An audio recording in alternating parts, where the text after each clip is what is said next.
a misdemeanor ticket for wearing too much perfume, theft charges for sharing chicken nuggets from a classmate's meal, a felony weapons charge for a botched science experiment.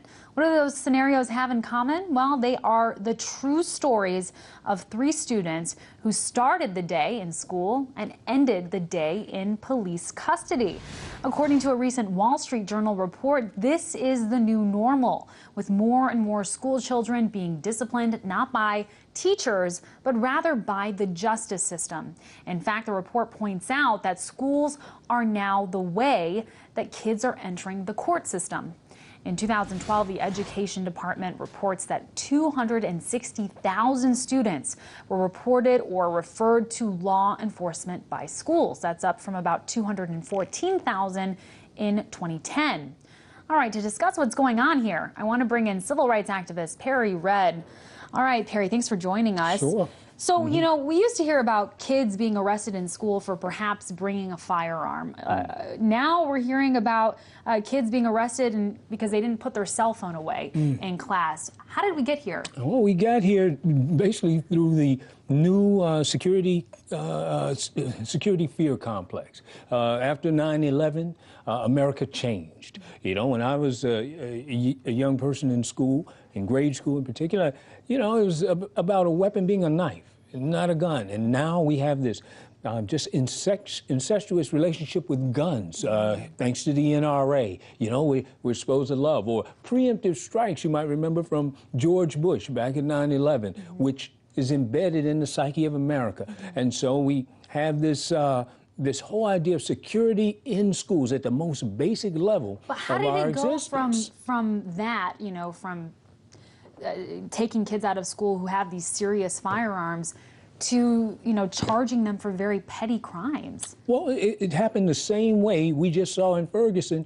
with the militarized police on legal protesters, peaceful protesters. And so the idea and concept, authority. Well, I would say so, where we have conservative thought, where we must secure all of the things that we hold dear.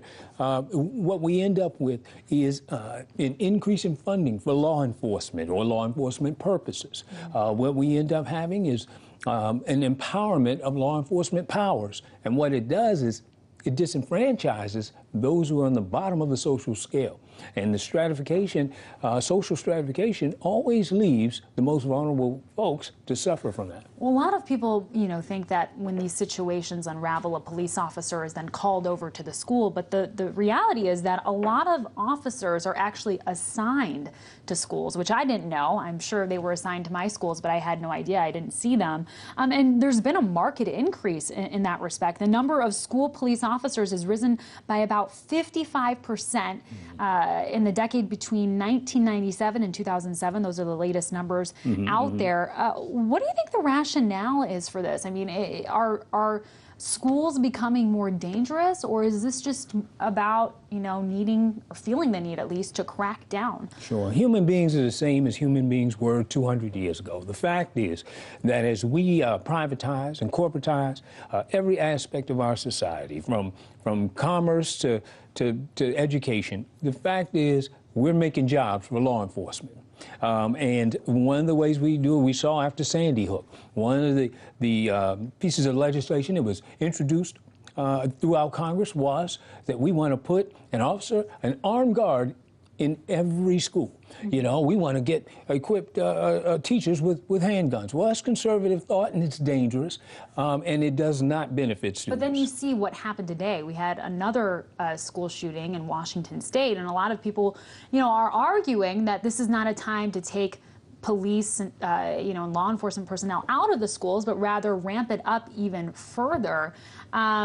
Why do you think that's not the answer? Yeah, it's strange how that happens. You know, I went to a school with over 2,500 students in my graduating class, and we never had a school shooting. So here we are again with the conservative ideal thought saying that guns are good for Americans, and guns are in the schools killing our children again. Okay, well, let's look at the numbers really quickly, Yeah, because the rate of violent crime committed in schools has dropped since, we've seen this ramping up of law enforcement in the school system. Dropped to 52 incidents per 100,000 students in 2012 from 181 in 1992. Do you think that could prove that aggressive policing is actually working?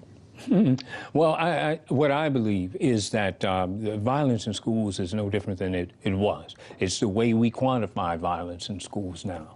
One thing that politicians don't want is alarms going off with parents, especially in school districts with high property rates, where they pay high property taxes and contribute a lot of money to the school district. Violent incidents in poor districts are reported all the time. I know I hear about it with the high schools in the area where I live in Washington, D.C. It's strange that in the white areas or gentrified areas of Washington, D.C., we seem to get no violence. But we had the same issue with that disparity with marijuana laws, where blacks and whites use at the same rate, yet blacks are arrested 9 times greater than whites. And so in the deal, when we're talking about this whole security and violence and incidents in schools, it's no different than it was. It's the way we quantify. And the racial aspect certainly needs to be looked at. We know that African Americans are disproportionately affected by this, the fact that we're seeing a bigger police presence in the school system. But that's all we have time for. Civil rights activist Perry Red, thanks for weighing in on that. Absolutely. Thank you.